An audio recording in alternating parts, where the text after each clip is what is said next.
कहा करो कि सुबह शाम राम राम जप ले, बोले नहीं बोलते। संतों ने कहा हम बुलवाएंगे। संत रुक गए। अजामिल रात में आया, संतों को देखा, डंडा उठा दिया, भागो यहाँ से। अरे बोले बेटा भोजन किया है, दक्षिणा दे दो। अजामिल का दक्षिणा, हम तुम्हारे कमंडल छीन लेते अगर बाहर मिलते, हमको हम चोर हैं, डकैत हैं। फिर क्या कहा, संतों ने कहा बेटा हम हाथ जोड़ के कहते हैं मैं दक्षिणा दे दो। अच्छा हम रुपया दे दें तुमको? बोले पैसा नहीं चाहिए। कपड़े दे दे? नहीं चाहिए। बर्तन? बोले नहीं। तब तक पत्नी आगे बोले जब रुपया पैसा बर्तन नहीं चाहिए, जमीन नहीं चाहिए, तो जो मांगे वो दे दो। संतों से कहा क्या काटते हो? बोले एक वचन। क्या? बोले जब तुम्हारे घर में बालक पैदा हो तो उसका नाम नारायण रख लेना। संतों को मालूम है अगर बालक का नाम नारायण रख लिया तो कितना पापी क्यों न हो, जब भी बेटे का नाम लेगा तो क्या कहेगा? बेटा नारायण, मेरे नारायण, प्यारे नारायण, दुलारे नारायण। और जब प्यारे नारायण कहोगे तो भगवान को बड़ा अच्छा लगेगा। जैसे आपके बेटे का नाम कन्हैया है और प्रेम से मेरो कन्हैया, तो कन्हैया कहता कोई मुझे पुकार रहा। सच्चाई है ये। अजामिल के बदले ने कहा कह दो ना। अजामिल का ठीक रख लेंगे। बोले संत बोले क्या रख लोगे? बेटे का नाम क्या रखोगे? अजामिल बोला नारायण। संतों ने कहा हो गया। छंद चले गए। उसने अपने बेटे जब पैदा हुआ नाम नारायण रखा और धीरे धीरे बेटा बड़ा होने लगा। जब बड़ा होने लगा तो उंगली पकड़ के चलता है, मेरो नारायण, देखो नारायण आ गया, नारायण आ गया। अब बेटे को देख के हंसता भी है, प्रेम भी करता है। जब वो चोरी करने जाता है, कहीं अमरूद आम का बगीचा मिला, अरे थोड़े अमरूद ले लें। किसके लिए? नारायण के लिए। जैसे हमारे घर में छोटा बच्चा मार्केट जाते हैं, थोड़ी टॉफी चॉकलेट ले लें। किसके लिए? अपने गोपाल के लिए। जो भी आपके बच्चे के नाम है। अब तो खैर गोपाल कन्हैया जैसे नाम बहुत कम लोग रखते हैं। चिंटू, पिंटू, टिंकू, रिंकू, सिंकू, पप्पू, गप्पू, सप्पू, जाने कितने नाम आ गए। अजामिल होता उसका बेटा जवान हुआ, मृत्यु का समय आया, यमराज के दूत आए, मुकर लेके मारने लगे। तो अजामिल अधम में न थी क्या बुराई, घड़ी मौत की जब की सर उसके आई, तो बेटे नारायण को आवाज लगाई, तुरंत हो गई बैकुंठ में सुनवाई, तुरंत खुल गए उसको बैकुंठ द्वारे, हरे कृष्ण गोविंद मोहन मुरारे, खुल गए उसको बैकुंठ द्वारे, हरे कृष्ण गोविंद मोहन। उठा के बताओ, जैसी करनी वैसी भरनी वाला कैलेंडर किसी ने देखा है? बताओ, इतने कम लोगों ने देखा। बोलो वो कैलेंडर हमेशा बैठक में लगा होता था। अब बैठक भी हमारी चली गई। अब जो भी है हमारे कमरे में बैठता है। पहले के जमाने में बैठक का मतलब होता बाहर का कोई भी आया बैठक में ही रहेगा। हमारे घर की बहन बेटियों तक वो नहीं पहुंच पाता था। बड़े नियम थे। उन नियमों पर जब तक समाज चला, समाज बहुत अच्छा था। और बैठक में लगा होता था कैलेंडर, जैसी करनी वैसी भरनी। हमने देखा, खूब देखा। बड़े जहाँ गए वहाँ देखा। पहले सन 2000 के करीब। लेकिन अब जहाँ जाते हैं, कहीं श्री देवी का लगा, कहीं अमिताभ बच्चन का, कहीं गोविंदा का। अब तो फिर जब से वृंदावन शुरू हुआ तब से कहीं राधा रानी के लगने शुरू हो गए, कहीं खाटू श्याम के। थोड़ा परिवर्तन आया है, लेकिन 2002 में ये सब नहीं होते थे। वैसे उस समय हीरो हीरोइन के ज्यादा चक्कर होते थे। तो जैसे करने में, जैसे कोई काम गलत कर रहा है तो उसको क्या फल मिलेगा, अगला उसका फोटो बनाओ। यम के दूत कहते तूने जो कर्म किया है उसको तुझको ऐसी सजा मिलेगी। तो उसने कहा रे मूर्ख, तुझे पता नहीं मेरा बेटा हट्टा कट्टा है, नाम है नारायण, मत बुलाऊं। यमराज के दूत हंसे और कहा मूर्ख नादान,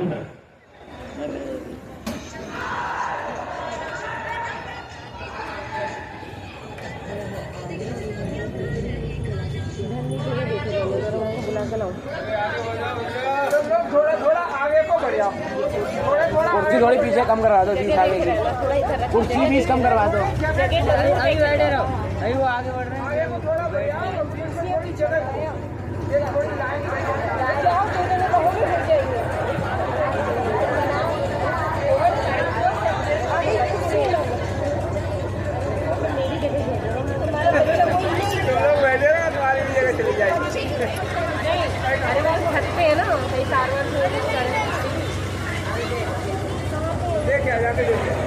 भाई सक्सेना जी, एक इतनी चौड़ी सड़क कल और जुड़वा दो इसमें। बोले राधे राधे, जोर से बोले राधे राधे। एक बार हमारे उन प्यारे प्यारे भक्तों के लिए जो पितृ पक्ष में अपने पितरों के उद्धार के लिए इस कथा को सुन रहे हैं, उन सबको ताली तो बजा दीजिए। बोले पितृ देवता जी, सच में आप पंडाल में बैठे हैं, आज आपके पितृ कितने प्रसन्न होंगे। ऐसा संयोग, हमारे वंश के लोग इतने अच्छे काम कर रहे हैं। यही होता है पितरों की प्रसन्नता का उद्देश्य। और गिरीश भैया और महेंद्र जी ने बहुत अच्छा किया जो पितृ पक्ष में उनका भाव बना कि पितरों के लिए जो कुछ होना चाहिए। अगर अपने घर में तर्पण करते, भंडारा करते, अगर पाठ भी कराते तो सबको फल नहीं मिलता, लेकिन इन्होंने बाहर कथा करा के बहुत पुण्य का काम किया है। सबके लिए ही इस पुण्य का रास्ता खोल दिया है। बोलो भागवत भगवान की। इनके दूतों ने कहा, मूर्ख प्राणी, जब मृत्यु आती है तो कितने लोग हों, कितने लोग, और महाबली बली क्यों न हो, मरने के समय कोई साथ नहीं देता। सज धज कर जिस दिन मौत की सहजादी आएगी, न बेटा काम आएगा न बेटी आएगी।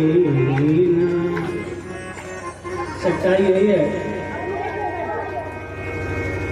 बेटा बेटी कोई बचाने नहीं आता।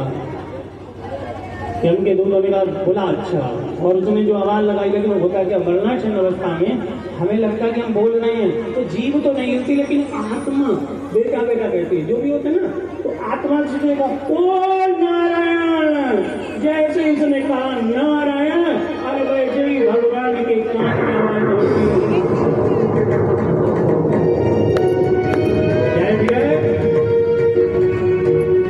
मेरा भक्त बुला रहा है, जाओ विमान लेके। एक गद्दा, ऐसा गद्दा हो भगवान के गण विमान लेकर आ गए और इब्राहिम के दूतों से हटो, ये नारायण का कुछ नहीं होगा, आगे कुर्सियां पढ़नी नहीं चाहिए। और नारायण का खास आदमी है। इनके दूतों ने कंप्लेंट डाली सुप्रीम कोर्ट में, सुनवाई हुई, फैसला अजामिल के पक्ष में गया कि जो अंत समय में भगवान का नाम ले लेता है वो भव से कर जाता है। भगवान का नाम भैया ना, चाहे भैया धोखे से ले लो। तुलसी बाबा क्या कहते हैं, भाई को भाई अनघ आलस हो, नाम जपत मंगल दिश दसो। भावना से ले लो, चाहे भावना बने जिज्ञा तो पवित्र होगी। इसलिए आइए उस नाम का आश्रय हम लोग भी ले लें। श्रीमन नारायण भजमन नारायण, लक्ष्मी नारायण नारायण नारायण, श्रीमन नारायण भजमन नारायण, लक्ष्मी नारायण नारायण नारायण, श्रीमन नारायण नारायण नारायण, श्रीमन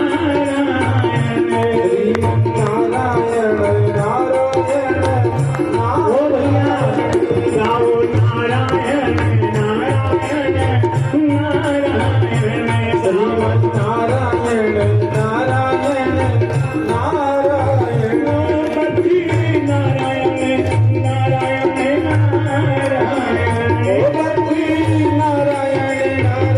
नारायण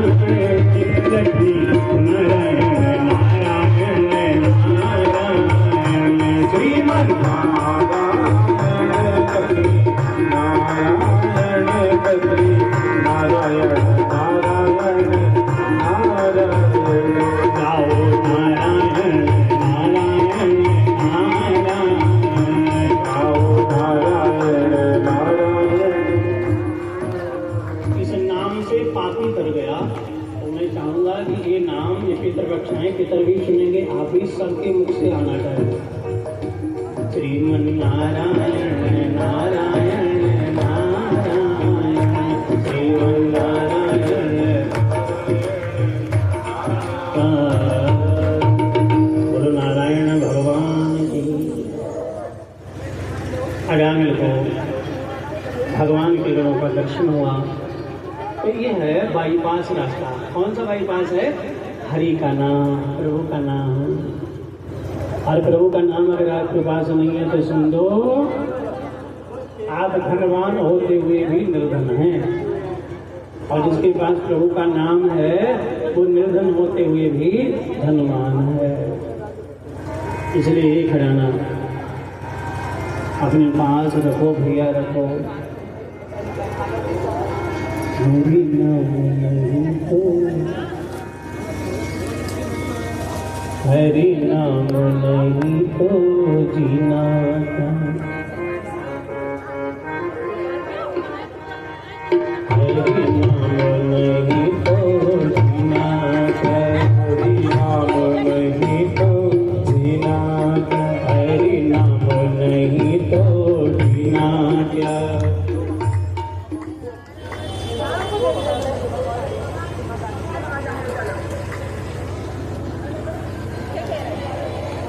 मैं डाल दूँ बैठने को, यहाँ पर है, मेज डाल दूँ। गद्दा आएगा ही नहीं।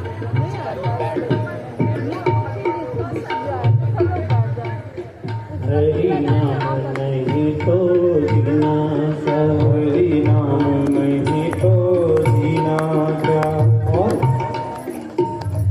अमृत है हरि नाम जगत में, अमृत है हरि नाम जगत में।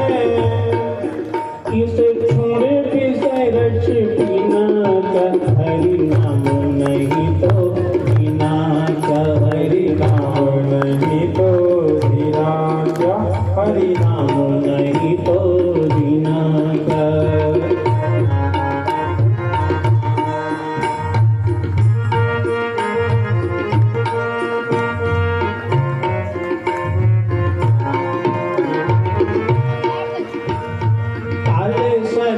अपनी रस्सी डोले, ना जाने कब सिर चढ़े बोले, ना जाने कब सिर चढ़े बोले। काल जो है सब आ जाए किसी को पता नहीं है। काल सदा अपनी रस्सी डोले, ना जाने कब सिर चढ़े बोले, ना जाने कब सिर चढ़े बोले, ना जाने कब सिर चढ़े। हरि का नाम जपो दिन बाशर, हरि का नाम जपो दिन बाशर, हरि का नाम जपो निशि बाशर, हरि का नाम जपो निशि बाशर। इसमें बरस महीना क्या, हरि नाम नहीं तो जीना क्या, हरि नाम नहीं तो जीना क्या।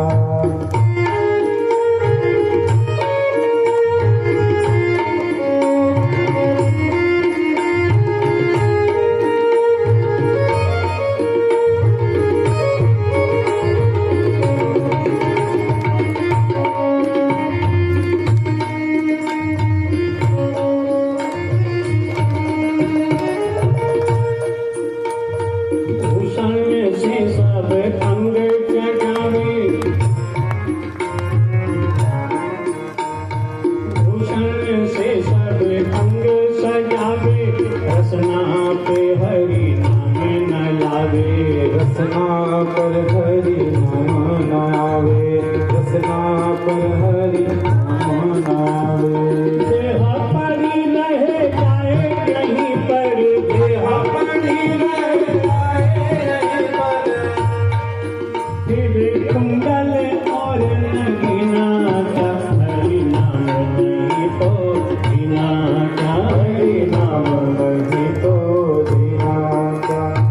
अमृत है हरि नाम जगत में, अमृत है हरि नाम जगत में।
फिरता मारा मारा, तीरथ में हरि नाम तुम्हारा, फिर क्यों फिरता मारा मारा, फिर क्यों फिरता मारा मारा, फिर क्यों फिरता मारा मारा। अंत समय हरि नाम न आवे, अंत समय हरि नाम न आवे, अंत समय प्रभु नाम न आवे, अंत समय प्रभु नाम न आवे।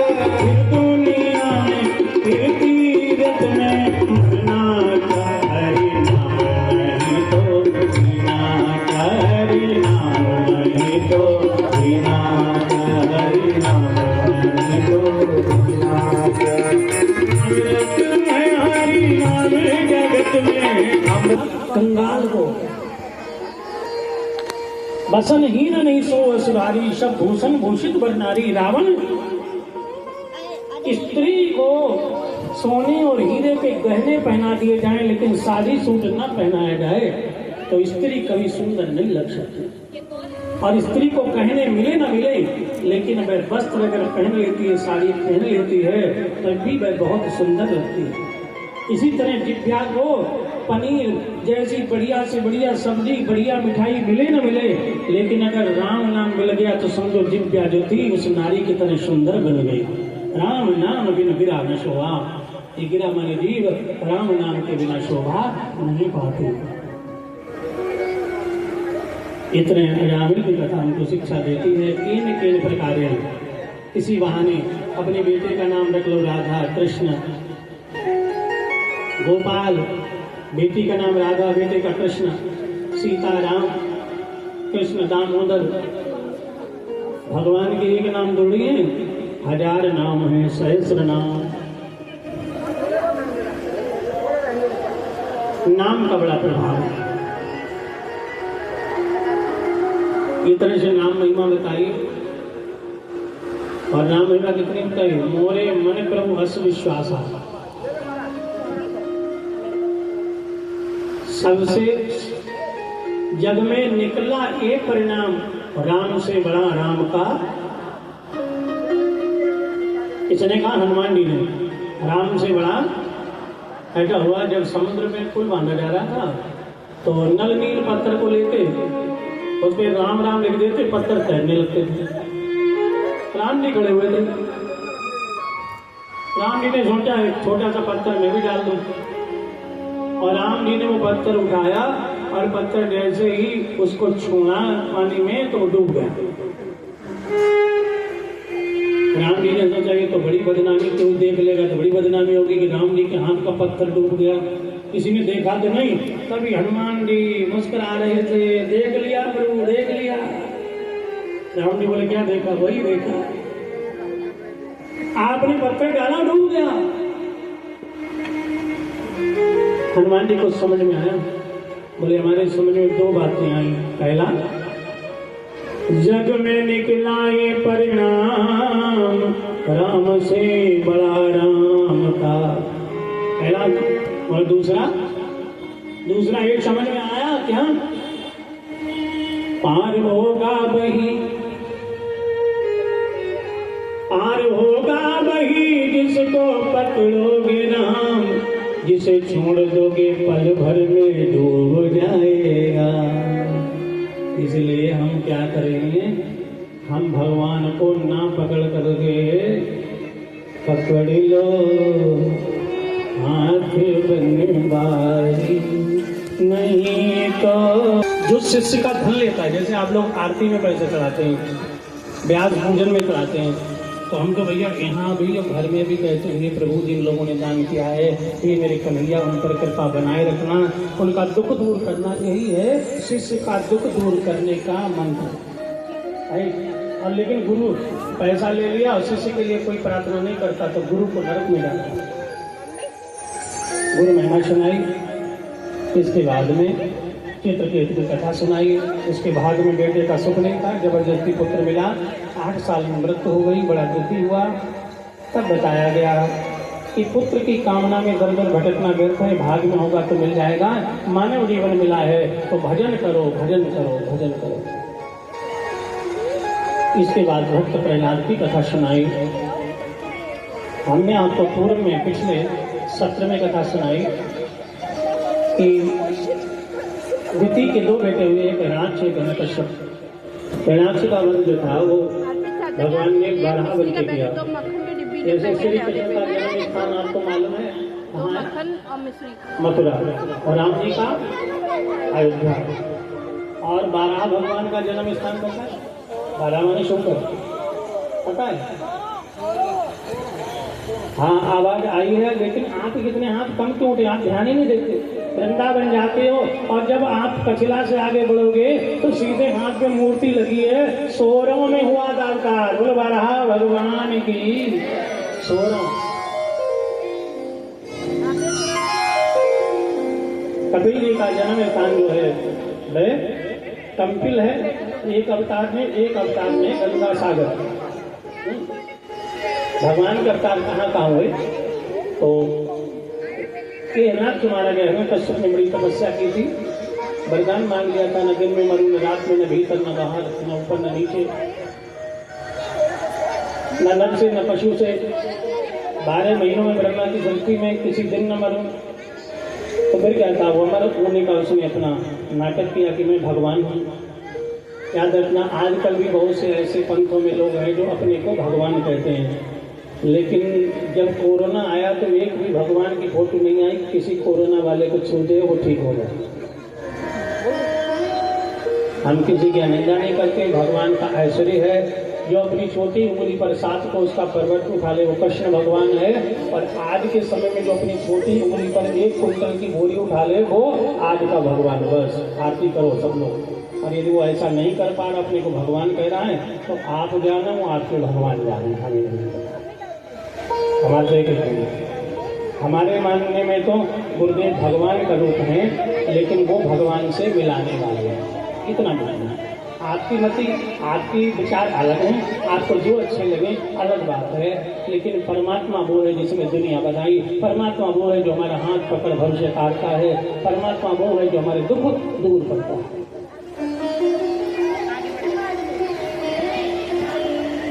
हिरण्यकश्यप ने भगवान बन बैठा, किसी से मंदिर में जाने का मना कर दिया, कोई पूजा पाठ नहीं, मेरा नाम जपेंगे। उन्हीं का एक बेटा था जिसका नाम था प्रहलाद। जब तपस्या करने गया था, कयादु गर्भवती थी, तो प्रहलाद जो थी माँ के घर में नारद के आश्रम पर रहे, और गर्भावस्था में पूरे समय भोग लगा प्रसाद पाया और संकीर्तन सत्संग सुना, तो बच्चे पर असर पड़ा। इसलिए जन्म लेने वाला वो बच्चा भगवान का भक्त हो गया।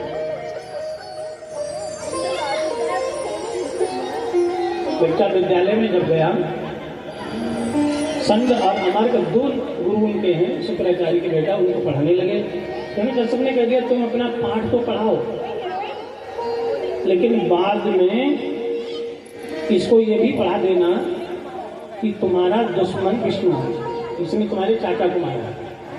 हमारे जो बच्चे क्रिश्चियन स्कूल में पढ़ते हैं, अगर मदरसों में पढ़ते हैं, तो उनको जो पढ़ाई जाती है उसके बाद एक अलग से पॉइंट दिया जाता है। क्रिश्चियन वाले स्कूलों में भी कि दुनिया में कुछ नहीं, जो कुछ है वो ईसा मसीह है। हाँ, पढ़ाई तो अलग है, लेकिन ऐसे ही उन्होंने कश्यप ने कहा अलग चीज को देना कि विष्णु दुश्मन है, तुम्हारा पिता ही भगवान है। भड़काया जाता है। प्रहलाद जी विद्यालय में गए, लेकिन एक दिन क्या देखा उन्होंने, एक बूढ़ी माता जो थी वो कुम्हारिन थी, अबा के पास बैठी थी, अबा में घड़े पकते थे। तो बिल्ली ने बच्चे दिए होंगे बहुत पहले, और वो बच्चे बिल्ली बदलती है तो घड़े में रख दिए थे, और घड़ा उसके बुढ़िया के बेटे ने रात में उठाए, हवा में लगाए, ध्यान नहीं दिया, और लकड़ी लगाते गए, बाद में आग लगा दी। बिल्ली घूम रही थी, उसे पता था कि इसके बच्चे लगता है आग में, अब का कौन बचाएगा? अब तो भगवान के अलावा कोई नहीं बचाएगा। तो बुढ़िया मैया डर के मारे नाम भी ना ले, धीरे धीरे कहे हे नारायण, हे प्रभु, आप इन बच्चों की रक्षा करना। तो प्रहलाद ने पीछे से सुन लिया, वो माई क्या बोल रही है, हमारे राज्य में हमारे पिता ही भगवान है, कोई भगवान नहीं। तो मैया ने कहा लाला ये तो सब ठीक है, लेकिन इस समय इन बच्चों को तुम्हारा पिता नहीं, को परम पिता बचाएगा। तुम्हारा पिता तो अभिमान में भगवान बन बैठा, वो एक इंसान है। प्रहलाद बोले अगर बच्चे ना बचे तो, बुढ़िया ने कहा तो पूरे घर को मार देना, और बच जाए तो राम का गुण गाना। प्रहलाद ने कहा ठीक है। अगले दिन जब बर्तन निकाले गए तो सारे बर्तन पके पके राख निकल रही थी। प्रहलाद बोले बुढ़िया तो मर ही जाएगी, इसके परिवार का विनाश होगा। लेकिन अंत में नीचे 4 घड़े जो थे कच्चे बच गए। माता के गर्भ में बालक को जीवित रखने वाला वो परमात्मा जब माँ के गर्भ में रक्षा करता है, माँ कुछ भी खाती है, बच्चे पर असर नहीं होता। वो उनका जन्म लेकर संसार में प्रभु के पास से ही आता है, और जिन पर प्रभु कृपा नहीं होती वह गर्भ में ही मृत्यु को प्राप्त हो जाते हैं।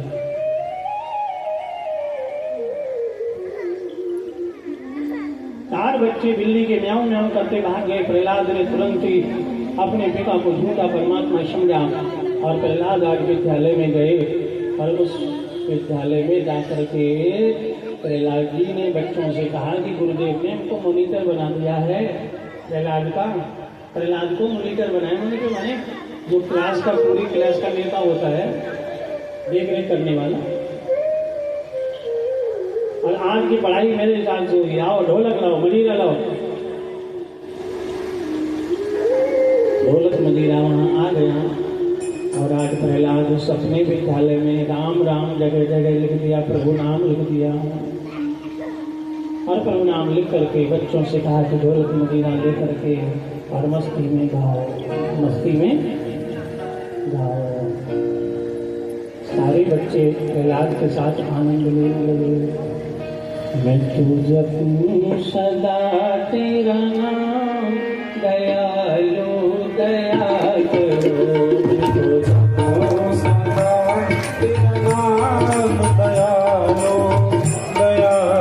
उसको दूध में जहर दे दो। माँ ने जहर मिलाया, प्रहलाद ने पिया, लेकिन अमृत हो गया। भगवान ने बचा लिया। पहाड़ से गिराया गया। होलिका उसकी बहन थी, प्रहलाद को जलाने के लिए उसने चीर लिया था अग्नि देवता से। ओढ़ के बैठ जाती तो उसको आग असर नहीं करती थी। तो प्रहलाद जी जो है उसको प्रहलाद को गोद में बिठा के बैठी थी। फागुन की पूर्णमासी की शाम को और आग लगा दो, आग लगाई गई। चीर प्रहलाद को लिपट गया और होलिका जल गई, प्रहलाद बच गए। अंत में हिरण्यकश्यप ने वैशाख के महीने में नरसिंह जो चतुर्दशी होती है शुक्ल पक्ष में, वैशाख में होती है, और वैशाखी में पुरुषोत्तम मास जो लोगों ने अलग बनाया, सायकाल के समय प्रहलाद को खंभे से बांध दिया और कहा बता तेरा परमात्मा कहाँ, क्या तुझे बचाने आएगा। प्रहलाद ने कहा पिताजी एक कथा सुनाऊं। हिरण्यकश्यप ने कहा सुनाओ, ध्यान से सुनना। प्रहलाद बोले पिताजी जंगल में एक शेर रहता है, जंगल का राजा था। उसी जंगल के किनारे, गांव के किनारे एक व्यक्ति ने गाय पाली हुई थी। वो गाय का मालिक था। एक दिन गाय घास चरने गई जंगल के किनारे, तो जंगल में पहुंच गई। और जंगल में जब पहुंची तो शेर ने देखा, दहाड़ लगाई, गाय भागने लगी। शेर उसके पीछे भागने लगा। गाय आगे आगे, शेर पीछे पीछे। गाय ने देखा आगे बहुत बड़ा दलदल है, ऐसी कीच जिसमें घुस जाओ तो निकल ना पाओ, दलदल बोलते हैं। गाय ने दलदल में छलांग लगाई तो शेर ने भी छलांग लगा दी। गाय भी फंस गई और शेर भी फंस गया। दोनों निकल नहीं पा रहे थे। गाय ने पीछे मुड़ के देखा, शेर से पूछा क्यों, दलदल से निकल पाओगे क्या? शेर ने कहा तेरा मतलब क्या है?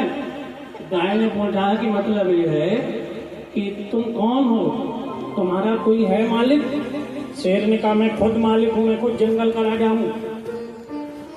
गाय हंसी और बोली हम भी कीच में फंसे हैं और तुम भी कीच में फंसे हो। अंतर इतना है तुम्हारा कोई मालिक नहीं है और हमारा मालिक है, वो हमको ढूंढते हुए आएगा और हमको निकाल लेगा। इसका कोई मालिक नहीं होगा, वो ऐसे ही दलदल में फंस जाएगा।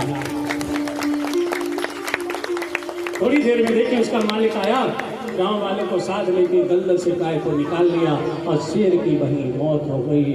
जो कहते हम किसी को नहीं मानते, हम राजा हैं, हमारा कोई मालिक नहीं, इसका कोई मालिक नहीं, वो दलदल में ही रहेगा। प्रहलाद बोले मेरा मालिक है, मुझे बचाने आएगा। खंबे से बने थे, कहाँ है वो? प्रहलाद बोले हम में भी एक खंबे में है, तलवार में है। खंबे में कान लगाया, आवाज थोड़ी थोड़ी आई, खंबे पे वार कर दिया, खंबा टूट के गिरा। बोले नरसिंह भगवान की जय हो। फिर क्या था, भगवान नरसिंह ने उस राक्षस को पकड़ा, ना ऊपर न नीचे घुटनों पे रखा, ना दिन में न रात में, संध्या काल वेला, न नर न पशु नरसिंह है, पैनी ना पुण्य से उसका पेट फाड़ करके बैकुंठ दे दिया। बोले नरसिंह भगवान की। भगवान बड़े क्रोध में है, दहाड़ रहे हैं, मेरे भक्त को दुख दिया, मारे क्रोध के आंखें लाल हैं। देवता भूल बरसाना भूल गए, भाग गए, इनका क्रोध कैसे शांत होगा। तो सबने कहा कि पत्नी जो आ जाए तो इनका क्रोध शांत हो जाएगा, इनके क्रोध को शांत माँ लक्ष्मी करा सके।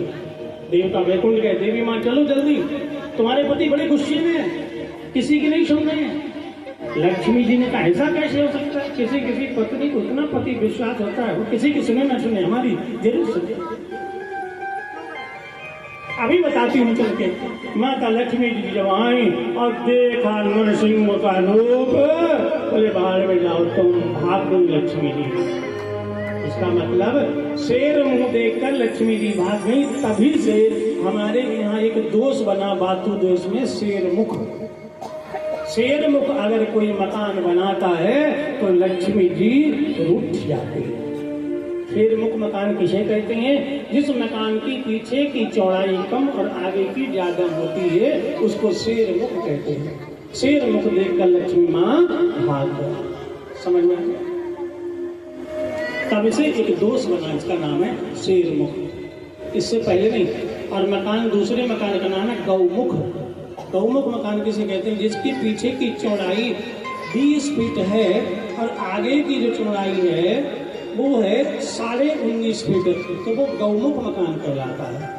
और गौमुख मकान में गाय के शरीर में तो सारे देवता रहते हैं, उस मकान पर सब देवताओं की कृपा की नजर रहती है। बोलो गौ माता की। कभी लालच मत करना, हमेशा देखना शेर मुंह मकान और प्लाट बहुत सस्ते मिलते हैं। सस्ते के चक्कर में मत रहना, थोड़ा ले लेना, लेकिन भूल कर भी शेर मुख प्लाट मत लेना। रहने के लिए दुकान व्यापार अलग हो, दुकान व्यापार से कोई मतलब नहीं है, केवल रहने की बात है, घर के लिए। इस प्रकार भक्त प्रहलाद की रक्षा हुई। आगे गिरिंद्र मुख से हाथी जल पीने गया, मगरमच्छ ने पैर पकड़ा, गज और गिरहा लड़े जल भीतर, लड़त लड़त गजहारो, जौं भरी सूंड रही जल ऊपर तब हरि नाम पुकारो। जौं भरी सूंड बटी थी उसकी, और उसने जैसे ही गोविंद नाम लिया, भगवान गरुड़ पे सवार होकर के आए, गजराज को बाहर निकाला और पैर पकड़े हुए मगरमच्छ की गर्दन काट दी, उसे दिव्य वैकुंठ धाम गया। आगे जो कथा आती है, देवताओं और राक्षसों में युद्ध हुआ। उस युद्ध में देवता हार गए, कुछ देवता मारे गए। सारे देवता विष्णु भगवान के पास गए, बोले भगवान, राक्षसों के एक गुरु हैं जिनका नाम है शुक्राचार्य। शिव जी की भक्ति करके उन्होंने संजीवनी विद्या प्राप्त कर ली। दो चीजें, एक संजीवनी विद्या और एक संजीवनी बूटी। विद्या मंत्र से काम करती है और बूटी खिलाई जाती है। बूटी भी प्राण बचाती है, संजीवनी विद्या। संजीवनी बूटी लक्ष्मण जी को खिलाई गई, तब लक्ष्मण जी के प्राण बचे थे। शिव के पास से उनके पास में संजीवनी विद्या है। कोई राक्षस मरता है तो जिंदा कर देते हैं। हम क्या करें, भगवान बोले अमृत पी लो। कहाँ मिलेगा, तो समुद्र में मिलेगा। समुद्र मंथन करो। कैसे, बोले मंदराचल पर्वत को समुद्र में डालो, राजा वासुकी की नेता बनाओ, नेता मतलब लपेट लो, और एक तरीके से तुम और राक्षस दोनों मिलकर के समुद्र मंथन करो। राक्षसों के पास गए, बोले भैया अमृत निकाल लेंगे, समुद्र में से चलोगे? बोले चलो चलते हैं। ऊंच पकड़ी देवताओं ने, मुख पकड़ा राक्षसों ने, और मंदराचल पर्वत समुद्र में लाए। भगवान कछुआ बन गए। कच्छप, बोलो कच्छप भगवान की। कछुआ बन गए, अपनी पीठ पर मंदराचल पर्वत को धारण करके समुद्र मंथन हुआ। सबसे पहले समुद्र में से निकली जहर की धड़कती हुई मारने वाली वह तस्वीर चित्र हरा हलविश मूर्छा आने लगी, गिरने लगे राक्षस देवता पशु पक्षी आसमान में जो जहर सूंघे धड़ाम से गिर जाए। देवता भागे, हे हरि हे हरि।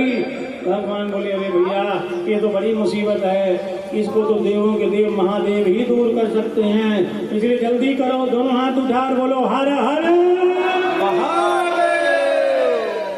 ओम काल हर दुख हर दारिद्र्य हर संकट हर हर हर हर महादेव। शंकर जी प्रकट हो गए। देवताओं ने कहा भोलेनाथ एक काल आ गया है। भगवान ने कहा देवता डरो नहीं।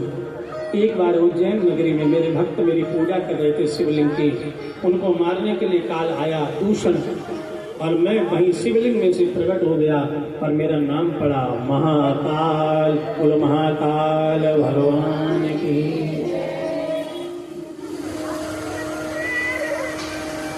बोलो महाकाल भगवान की। इसलिए काल तुम्हें नहीं मार पाएगा। क्यों? क्योंकि जब तक संसार में महाकाल है मेरे भक्तों के पास काल नहीं आएगा। फिर क्या था? भगवान ने जहर को एकत्र किया, अंजलि में लिया, हजारों किलो जहर था, लेकिन उसको कम कर दिया, कम करके उसको मुख में रख के कंठ में रख लिया। कंठ नीला पड़ गया। देवताओं ने नाम रख दिया, बोलो नीलकंठ भगवान की जय। और उस भीषण जहर की गर्मी को जब सह न सके तो देवता भगवान शिव को लेकर के ठंडे इलाके में गए, शीतल इलाके में ऋषिकेश, और ऋषिकेश में वहां भगवान की सेवा की।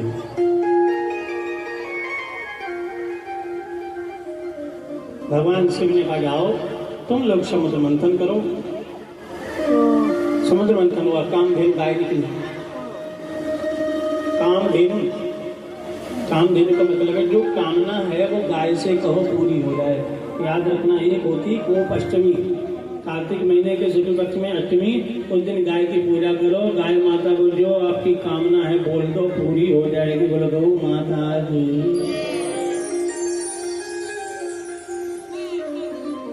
कामधेनु गाय निकली, ऋषियों ने ली। उसके बाद निकला कलवृक्ष, देवताओं ने लिया। उच्च सभा, घोड़ा, चंद्रमा, शंख, ऐरावत हाथी, मणि, अप्सराएं। समुद्र मंथन होता रहा। होते होते अष्टमी तिथि थी, दिन शुक्रवार था, बेला थी, दोपहर तो हो ही गया था। दोपहर के बाद तीसरा पहर लग गया। समुद्र मंथन चल रहा था। अचानक अपने आप सरस्वती माँ के बीना के तार बजने लगे। वेदों से शाम वेद मंत्र उच्चारण होने लगे।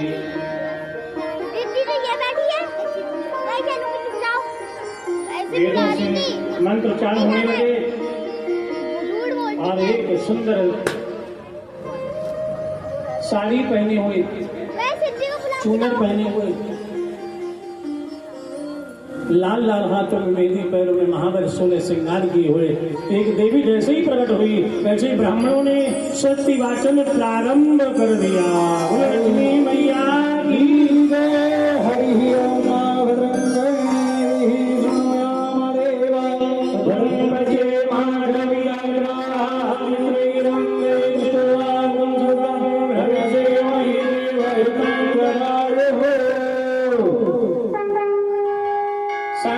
घंटी बजी।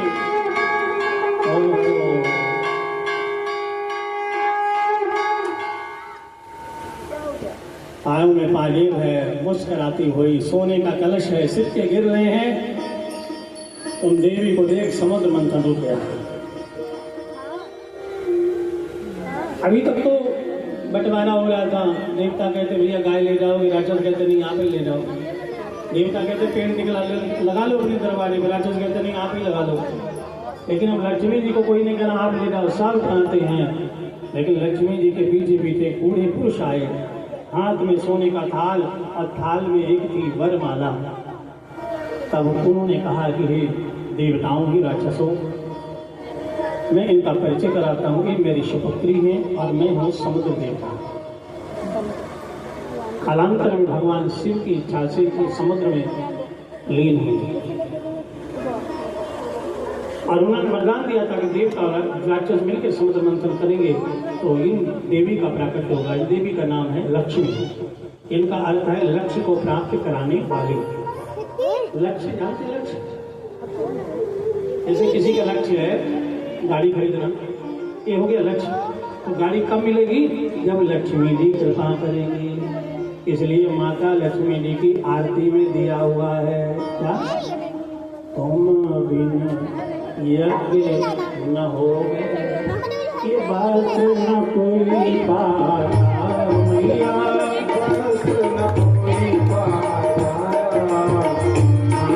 खान पान का खान पान का सब तुमसे आता। ओम जय लक्ष्मी माता।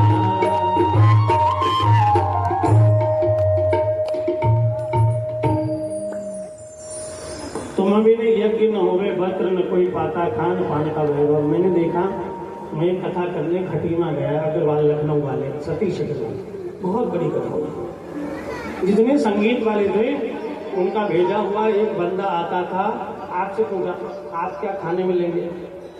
इन्होंने अपनी पसंद लिखा दी। अब ऐसा नहीं कि इन्होंने लिखा दी तो इनसे पूछा आप क्या लेंगे? इन्होंने बताई अगर मूंग की दाल और इन्होंने पनीर बता दिया, नोट हो गए। इनके पास आए, आप क्या लेंगे? इन्होंने अपनी पसंद बताई। 7 लोग थे, अगर 7 की पसंद अलग अलग हुई तो जब भोजन करने जाते थे तो 7 चीजें अलग अलग होती थी। 7 तरह की आइसक्रीम, 7 तरह की मिठाई। आप कौन सा फ्लेवर लेंगे? फ्लेवर हाँ। और हमारे गरीबी में 10 रुपए के 10 पैसे के बर्फ घिस करके रखवा के बिना पैसे वाला व्यक्ति बेचारा पत्ते के रखे खाता था, और अमीर आदमी फ्लेवर खाता। फ्लेवर हाँ, कौन सा फ्लेवर? अमरूद का लेंगे, कौन सा फ्लेवर पसंद है? ये है जब धन है तो ये फ्लेवर सब आ जाते हैं, और जब धन नहीं है तो नमक और चटनी रोटी मिलती है। खान पान का वैभव सब तुमसे होता है।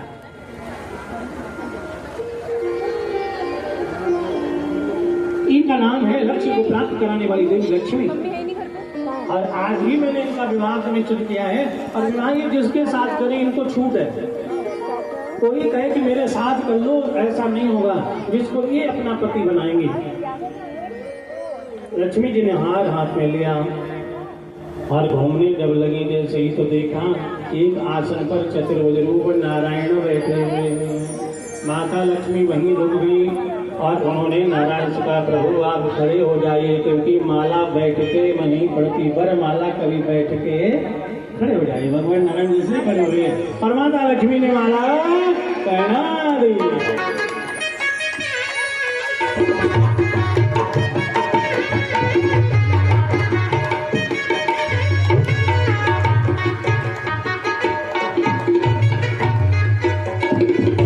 बोलो लक्ष्मी नारायण भगवान की। अभी तो थे नारायण, अब हो गए लक्ष्मी नारायण। तो माता लक्ष्मी ने उसके बाद जब वो नारायण की पत्नी बन गई तो सब भक्तों से कहा कि तुम लोग चिंता मत करो, मैं देवी रूप में, नारी के रूप में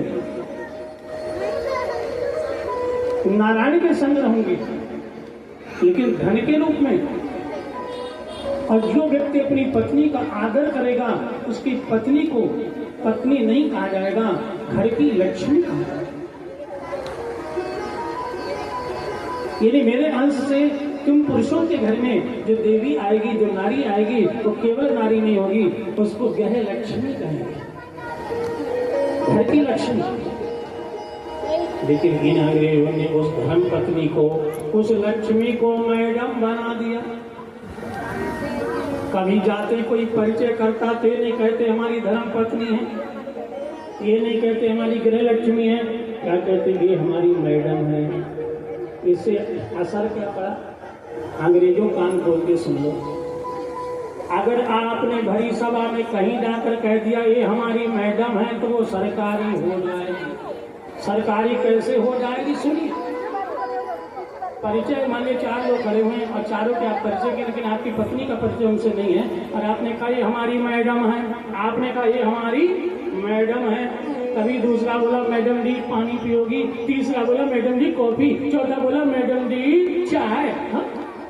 हो गई सबकी। सुनिए ध्यान से, अगर आपने कह दिया ये हमारी धर्म पत्नी है तो कोई बंदा ये नहीं कह सकता धर्म पत्नी पानी पियो। बोलो, जवाब दो बोलो।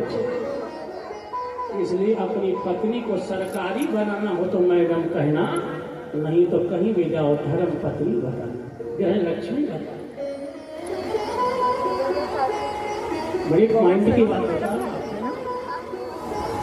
माँ ने कहा कि धन के रूप में, दौलत के रूप में, पुत्र के रूप में मैं तुम सबके लोगों के पास रहूंगी और साल में कोई दीपावली के दिन अगर मेरा पूजन कर लेगा गणेश जी के साथ तो साल भर उसके घर में धन की कमी नहीं रहेगी। लेकिन पूजन नियम से होना चाहिए। नियम क्या है माँ लक्ष्मी के पूजन का?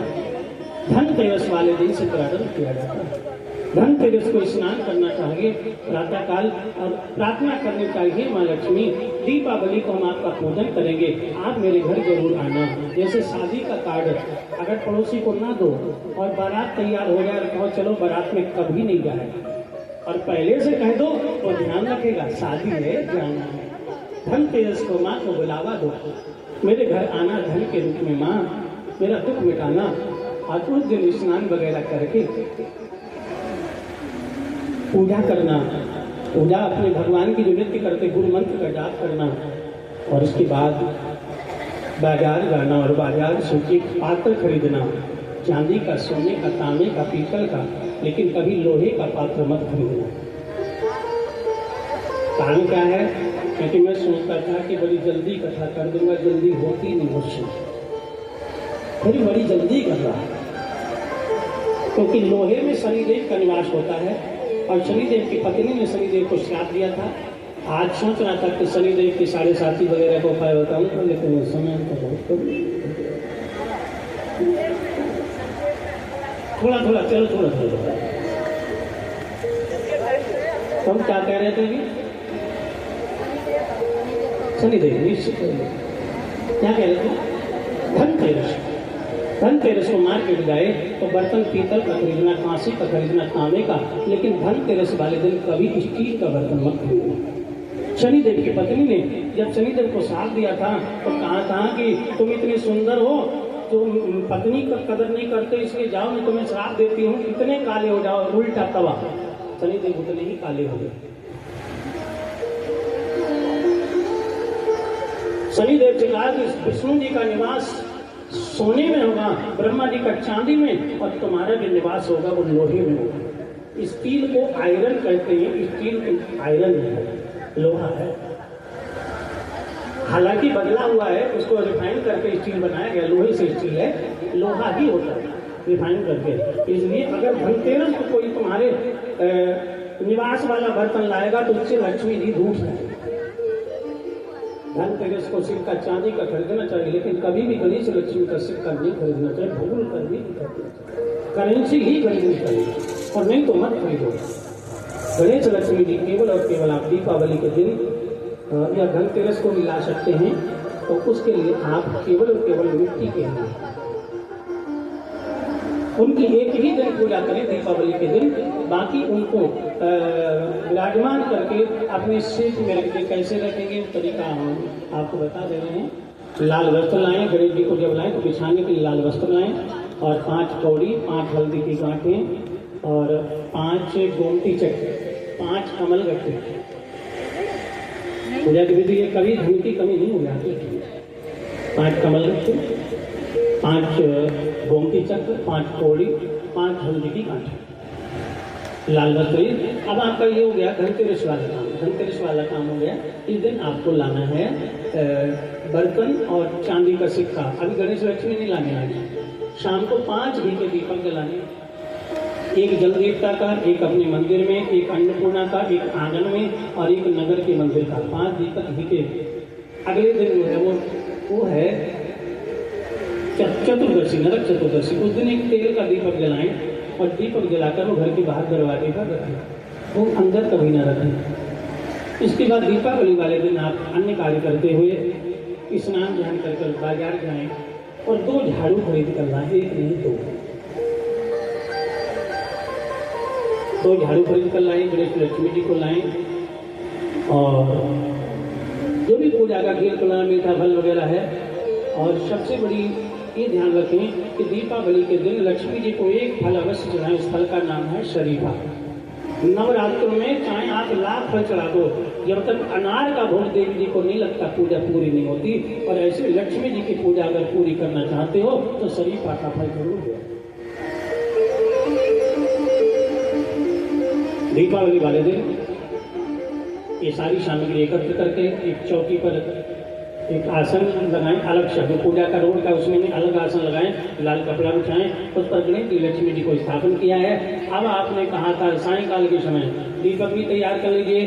दीपक आप चाहें तेल के जलाएं चाहे घी के, लेकिन सारे दीपक तेल के नहीं होने चाहिए, क्योंकि देवताओं की पूजा के 5 दीपक कम से कम दीपावली को घी के अवश्य होने चाहिए।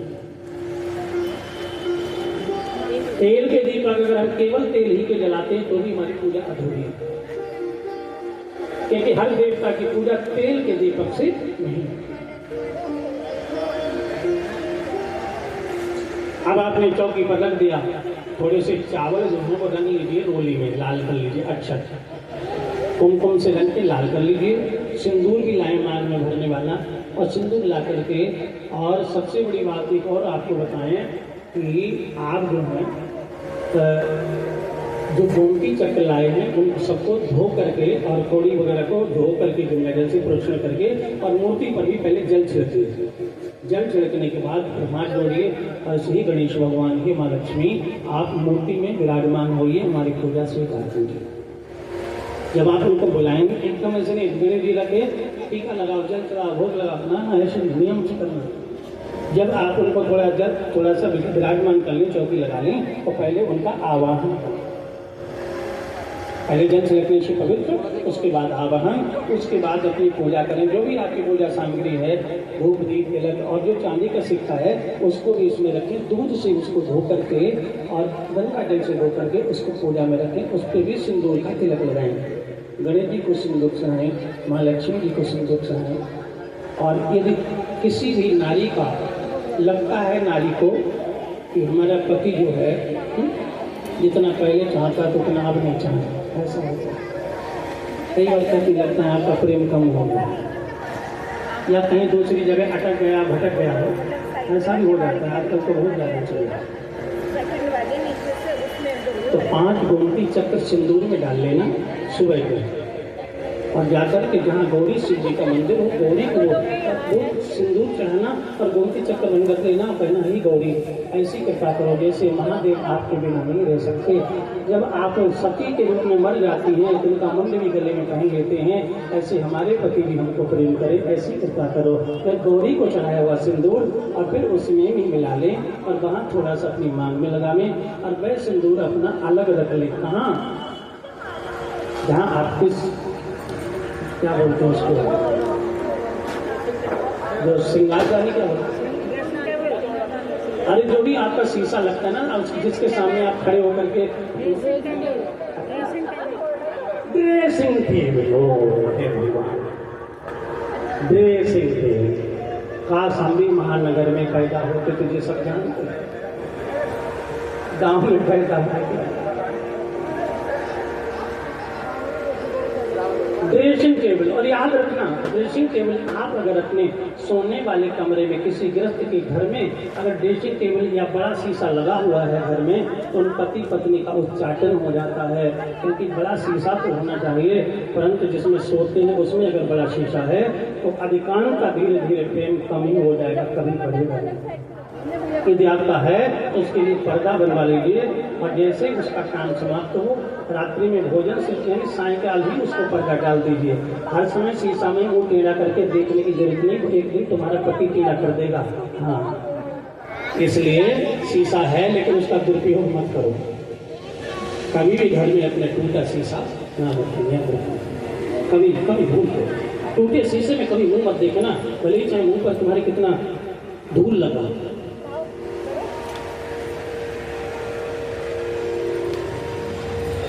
अब आ जाइए, वो जो 5 गोमती चक्र अगर जिसका पति कम प्रेम करता वो 10 गोमती चक्र है, 5 उसके लिए है गौरी गरी।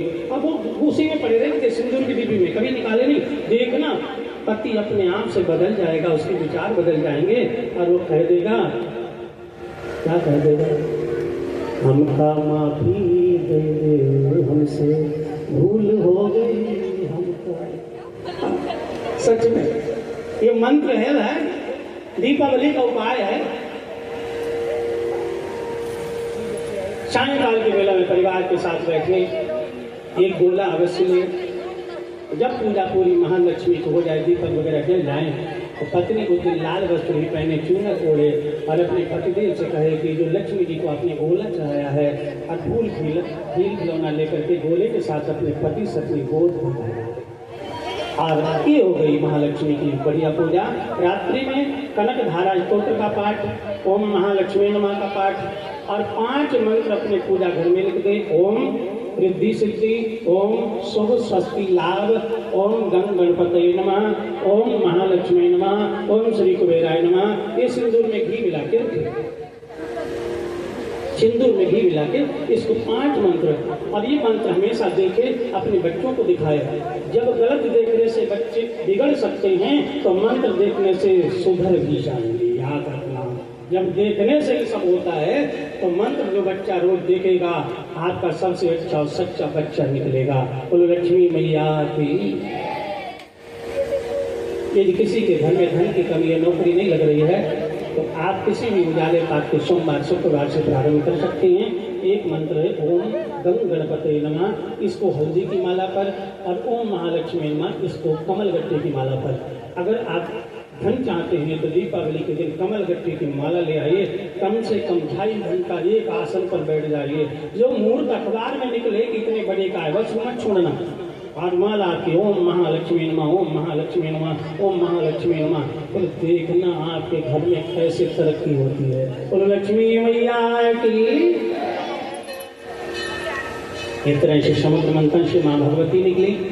समय थोड़ा है, भगवान का अवतरण भी होना है।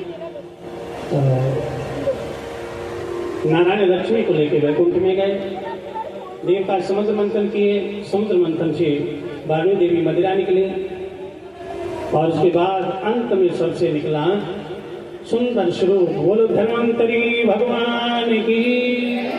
उनके हाथ में कलश, और कलश पे लिखा हुआ था अमृत कलश। ऐसे अमृत लेके प्रकट हुए। जैसे ही देवताओं की तरफ बढ़ाया, राक्षस लेके भाग गए। राक्षसों से देवताओं को अमृत पिलाने के लिए भगवान मोहिनी अवतार लिए। देवताओं को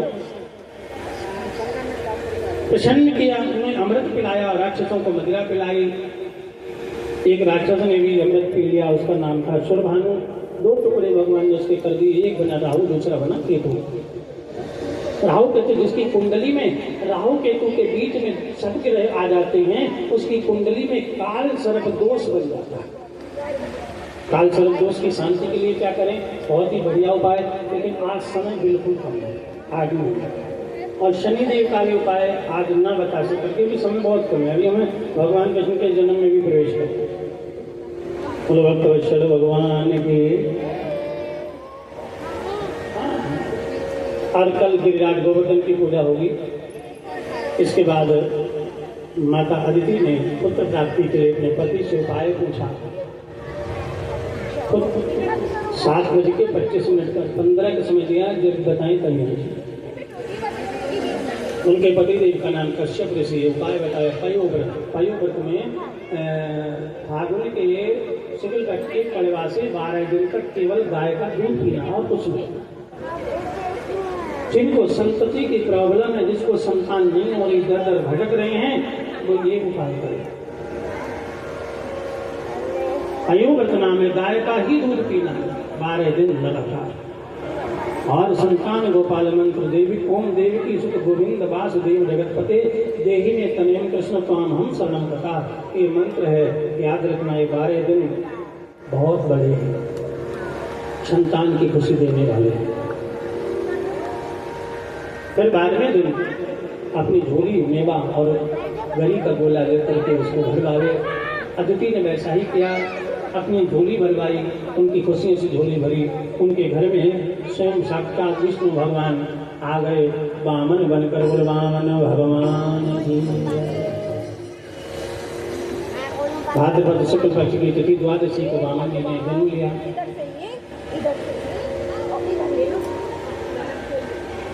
समय आने पर उनका नाम, उनका एगो भी संस्कार हुआ। भिक्षा मांगी, अन्नपूर्णा ने भिक्षा दी। बलि के द्वार पर भिक्षा मांगने गए, 3 कदम धरती मांगी। राजा बलि ने कहा और ज्यादा ले लो, नहीं 3 कदम ही चाहिए। संकल्प कर दिया, नापने का समय आया, विराट बन करके 3 कदम नहीं 2 कदम में दुनिया नाप डाली। तीसरा कदम राजा बलि के सिर पे रख पाताल लोक का राजा बनाया। और फिर राजा बलि के मांगने पर वे भगवान पाताल लोक में राजा बलि के यहाँ दास की तरह रहने लगे। माँ लक्ष्मी सावन के महीने में राजा बलि के यहाँ पहुंची और पहुंच करके रक्षाबंधन का सूत्र बांधा। बलि ने कहा, बहन तुम मेरी बहन बन गई हो, अब मैं तुम्हें क्या दे दूं? अरे चलो तुम मेरे महल में चलो, जो इच्छा हो सो ले लो। महल में लक्ष्मी जी गई और कहा, भैया बहुत कुछ आपके पास है, लेकिन हमारे पास भी कोई कमी नहीं। हमारा भी सोने का महल है, वैकुंठ है, लेकिन हमारे पास है जो आपका नौकर भी हमें दे दो।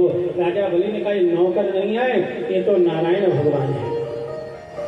नौकर पति कौन होता है? अब पतिदेव नाराज मत होना। नौकर की बात अगर करें तो कभी सफर करना तो पता चल जाएगा। बड़ा वाला सूटकेस इधर, कंधे पे बैग, आज देवी जी बैग पड़ी हुई है, बहुत किया तो हल्का वाला थैला पकड़ लिया, बस वहाँ की नौकर कुली लेके चलना। विश्वास ना हो तो देखो, ये हमें चाहिए। सब कुछ है लेकिन नौकर नहीं है, सब कुछ है लेकिन नौकर नहीं है। तो राजा बलि का नौकर नहीं है, नारायण है। तो उन्होंने कहा, मैं भी कोई बहन नहीं, मैं भी लक्ष्मी हूँ। बोलो लक्ष्मी नारायण भगवान की जय। प्रकट हुए असली रूप में। राजा बलि ने कहा, प्रभु हमारे यहाँ आते रहना, और जो कोई बहन इस दिन अपने भाई की कलाई पर राखी बांधेगी उसको लंबी आयु भी मिलेगी और इसको दुनिया में यश भी मिलेगा। और इस उत्सव का नाम होगा रक्षाबंधन। पहले तो रक्षाबंधन पे खूब फिल्में वगैरह में दिखाया जाता था, अब तो भाई बहन की फिल्म ही नहीं बन के आ रही। अब जितनी भी आ रही हैं, शगुनी की चिड़िया चिरौटा की आ रही है, बस जितनी आ रही है। भाई के पीछे भाई की तरफ देखना। कभी मैंने कई फिल्में ऐसी देखी जिसमें बहन के लिए भाई सब कुछ काम कर देता, प्राण कर देता। बड़े बढ़िया भजन गीत गाए जाते थे। भैया मेरे राखी के बंधन को निभाना, भैया मेरे छोटी बहन को ना भूलाना, भैया मेरे राखी के बंधन को निभाना। रक्षाबंधन में कोई गीत ही नहीं है, क्योंकि हमारे संस्कार मिटाने के लिए बम्बई वालों ने भी निकाल रखा। और हमें तो उनकी फिल्में 300-300 करोड़ के 400 करोड़ पैदा करवा दे रहे हैं। देख, बहिष्कार करो फिल्मों का। जब तक हमारे माता पिता की सेवा पर, भाई बहन की रक्षा पर फिल्म ना बने, बहिष्कार करो। देखो उनकी अटकेगी तो फिल्म बनाए, सोशल मीडिया पे डाल दो। बच्चे बिगाड़ रहे हैं वहां बैठ के। और एक भी रिश्ता जोड़ने की बात नहीं करे, तोड़ने की। हमारे यहाँ पति पत्नी का साथ जन्म करे, किसी की लड़ाई हो जाए और छूटने की नौबत आ जाए तो पत्नी रोती है और वो दिखाते हैं। गाना में सुन रहा था, मेरी सुनिया जी से आज मेरा ब्रेकअप हो गया, बड़ी खुशी की बात है, ब्रेकअप हो गया। तेरी की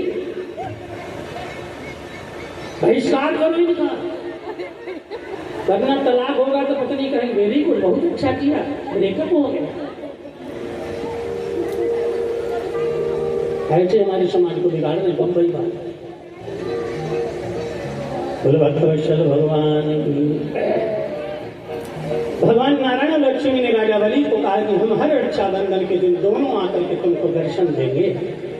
तब से आज भी वो उत्सव चला रहा है। आगे नवम स्कंद में सूर्य वंश का वर्णन हुआ, चंद्र वंश का वर्णन हुआ। सूर्य वंश में ही वैवस्वत मन हुए, वैवस्वत मन के शाकु हुए, इक्ष्वाकु ये बकिच्छी और इसी वंश में अनेक राजाओं का संयोग बना और अयोध्या के एक राजा हुए।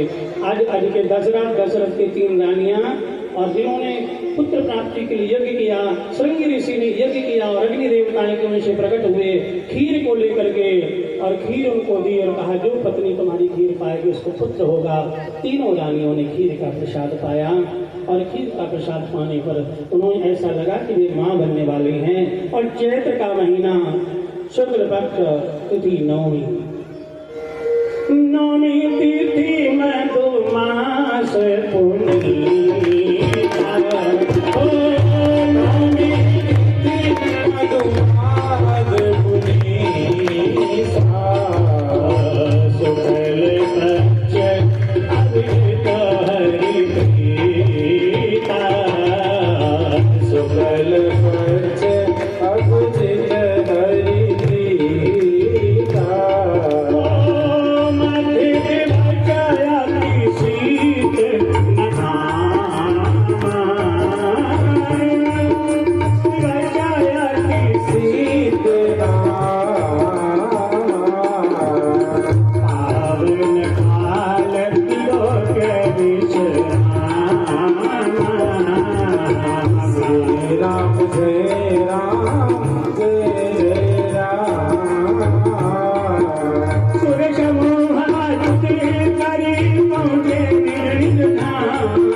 अमृत मुहूर्त में भगवान श्री राम का प्राकट्य कौशल्या के महलों में हुआ।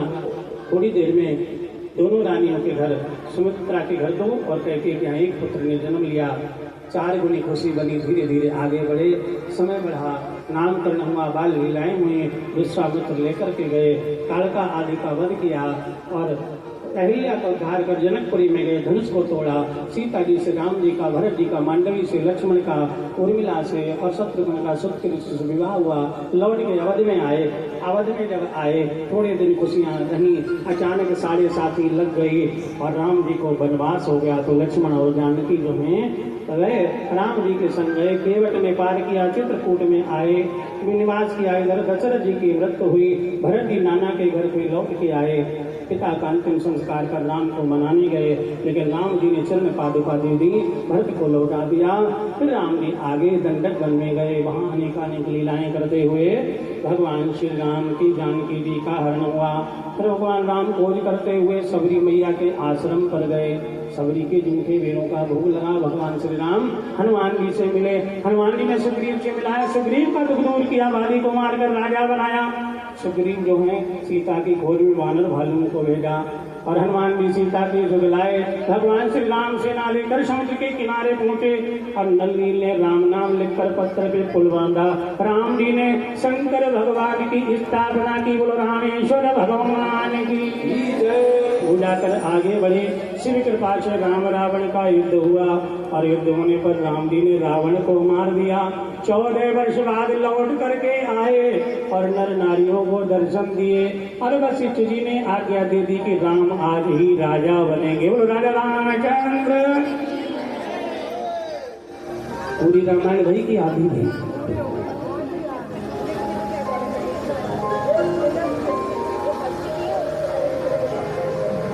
श्री राम राजा बने। श्री राम के 2 पुत्र हुए, लक्ष्मण के 2, भरत के 2, शत्रुघ्न के 2 पुत्र हुए। वंशावली चली। आज भी विदेशों से जब राम मंदिर बना तो थाईलैंड वगैरह यहाँ उन लोगों ने कहा कि हम राम जी के वंशज हैं। राम जी के वंशज आज भी हैं। इसके बाद चंद्रवंश की कथा सुनाई। चंद्रवंश में अत्रि के पुत्र हुए चंद्रमा, चंद्रमा के पुत्र बुद्ध, बुद्ध के पुत्र हुए पुरुरवा, पुरुरवा के नहुस, नहुस के अयाति, अयाति के पुत्र हुए यदु, यदु से यादवों का वंश चला। और जी यदु वंश में एक राजा हुए जिनका नाम था उग्रसेन। उग्रसेन की पत्नी का नाम था पवन रेखा। पवन रेखा से गलती हो गई। बेटा तो उनके और थे, 9 बेटा और थे। जैसे जब विवाह होता है तो ब्राह्मण जो है वचन सुनाते हैं। वचन का मतलब ये है कि ये वचन बड़े सोच समझ के बनाए गए, ऐसा नहीं कि कोई परंपरा हो। ये वचन नहीं, समझ लो जीवन के सूत्र हैं, जीवन के सूत्र हैं। जैसे पत्नी जब वचन मांगती है तो क्या कहती है? अच्छा, शादी जिनकी हुई उनको सबको वचन याद है कि नहीं? अब जब तुम भूल गए तो घर वाला भी भूल गया, अपनी अपनी गाड़ी इधर उधर लिए भूल। आइए मैं आपको वचन की याद दिलाता हूँ, ज्यादा वाले नहीं, जो जरूरी वाले हैं। पहला वचन है मुझे अन्नपूर्णा की पदवी, यानी घर में जो कमा के लाओ मुझे मालिक बना, गोपाल। एक वचन नहीं, उसमें एक वचन पत्नी मांगती है, अत्यंत कामना होने पर भी पराई नारी को ना चाहो तो बाम अंग आऊंगी। बोलो वचन है कि नहीं? अगर ये वचन पति क्या कहता है? हाँ, हम वचन देते हैं अग्नि के सामने, तुम्हारे अलावा किसी को कभी नहीं चाहेंगे। अगर ये वचन पति को याद रहेगा तो बताओ कभी भटकेगा? नहीं भटकेगा। ये वचन नहीं है, एक जीवन जीने का सूत्र है। लेकिन वो वचन समझते हैं हंसी खेल है, तो पंडित जी ने दक्षिणा ली, हमने दे दी, काम हो गया। अरे ऐसा नहीं है भैया, ये वचन नहीं है, ये घर जोड़ने का फेविकोल है कि कभी जिंदगी में घर न टूटे। अब एक तो हो गया कन्या का, एक ही वचन मैंने इसलिए सुनाया क्योंकि ये जरूरी वाला है। जब शादी में तुमने अग्नि के सामने कही कि हम अग्नि को साक्षी मानकर कसम खाते हैं, पंडित जी कहते बोलो भैया तुम्हें वचन स्वीकार है। उस समय तो दूल्हा जो कहता तुम कोरा कागज ले आओ, साइन कर देंगे, सब स्वीकार है।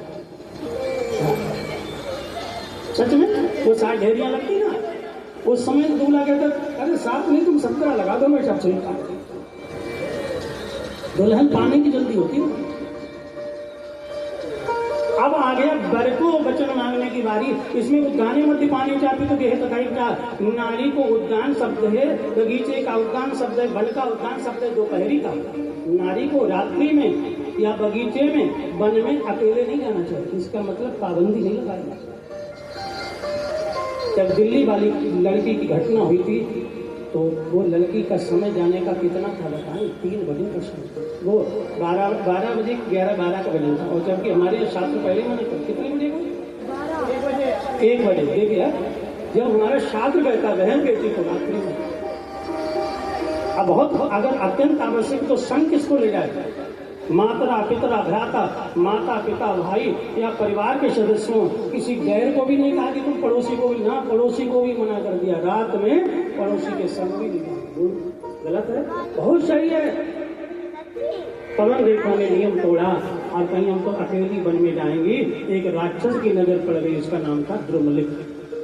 जैसे ही नियम टूटता है समस्याएं खड़ी होती हैं। लक्ष्मण जी ने कहा मैं रेखा खींच रहा हूँ, माँ तुम रेखा के अंदर रहना, तुम्हारा बाल वाका नहीं कर सकता। रेखा के बाहर आई तो मेरी कोई गारंटी नहीं। नारी मर्यादा में रहती, याद रखना, कोई उसका बाल वाका नहीं कर सकता। और जब मर्यादा टूटती है तो कोई गारंटी नहीं। रावण तो जाने कितने खड़े हैं, तुम जरा मर्यादा से बाहर निकल के देखो, गली गली तुम्हें रावण मिलेंगे। अब हर घर में रावण बैठा, इतने राम कहाँ से लाओ? मर्यादा में रहना चाहिए। ऐसा नहीं मेरी बहनों बेटियों, ये तुम्हारे लिए कोई बंधन व बंधन नहीं है, तुम्हें देवी बनाने के लिए एक सूत्र है। उस गमलिक राक्षस से कंस नामक बेटा पैदा हुआ, लेकिन राक्षस से पैदा हुआ। उसने युवावस्था में अपने पिता को जेल में डाल दिया और जेल में डालकर स्वयं शासक बन गया। संतों महात्माओं को जेल में डालने लगा, हवन पूजन बंद करा दिए, बड़ा अत्याचारी हुआ। शिशुपाल, दंत वक्र, द्विविद, पौंड्रक, ये उसके सब साथी बन गए। जितने गलत थे सब साथी बने।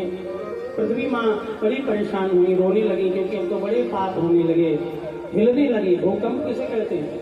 वैज्ञानिक कुछ भी कहते हों, लेकिन हमारे पुराण कहता है पृथ्वी जब कांपती है जब धरती पर पाप बहुत बढ़ते हैं। जब 2-2, 3-3 साल की बच्चियों को गलत नजर से देखा जाता है, पाप नहीं भैया, महापाप है ये। भूकंप क्यों नहीं आए? पृथ्वी तभी कांपती है। पुराण को लेकर वैज्ञानिक कुछ भी कहेंगे। देवक की 7 बेटियां हैं। एक बेटी है देवकी। देवकी का विवाह तय कर दिया वसुदेव जी के साथ। तो विवाह हुआ, बारात आई, लेकिन भैया सबसे बड़ी समस्या है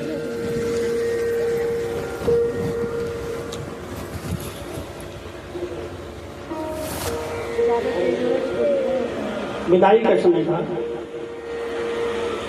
तो देखो भैया, विदाई के समय आपको बताएं,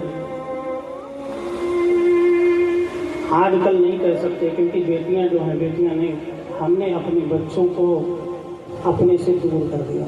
गलती सब बच्चों की नहीं, हमारी भी है।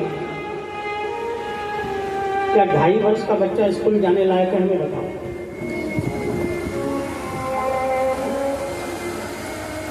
जब 2.5 वर्ष के बच्चे को तुम अपने से दूर कर दोगे तो उसका लक्ष्य केवल पढ़ाई, पढ़ना और आगे बढ़ना रह गया, माँ बाप नहीं रहेगा। और यही सबसे बड़ी कमी है। जब बेटी हर समय आंगन में रहती थी, कभी रिश्तेदारी में जाती तो माँ के साथ जाती, उस आंगन में रहने वाली बेटी की जब विदाई होती थी ना तो बेहोश तक हो जाती थी बेटियाँ। अब आज हमने 2.5 वर्ष में उनको अपने से दूर कर दिया, तो आज भले ही फॉर्मेलिटी हो जाए, लेकिन वो बात नहीं जो पहले थी। क्योंकि हमने तो पहले उनको अपने दिल से थोड़ा सा दूर, धीरे धीरे तो दूर होने लगी। उन्हें भी इतनी ममता नहीं रह जाती जो ममता पहले थी, क्योंकि पहले समय। अब देवकी जो थी, और जैसे ही विदाई का समय आया, भैया मैया के जैसे ही गले मिली हो लगता है कि हमें नया तो घर मिलेगा, लेकिन हमारा ये जो घोंसला है छूटा जाता है। खिड़की भर के जब बेटी रोई तो माँ तो गिर गई है, मैं बेटी को विदा नहीं करूंगी, मैं बेटी को विदा नहीं करूंगी। देवकी जो है देवी अंशरूपा है। उसने अपनी माँ के आंसू पोछे रखा, माँ ये तो सबको पता होता है कि बेटी जो है वो पराये घर की ही अमानत है, इसलिए रोना बंद करो। क्यों? मैं गुड़िया तेरे आंगन की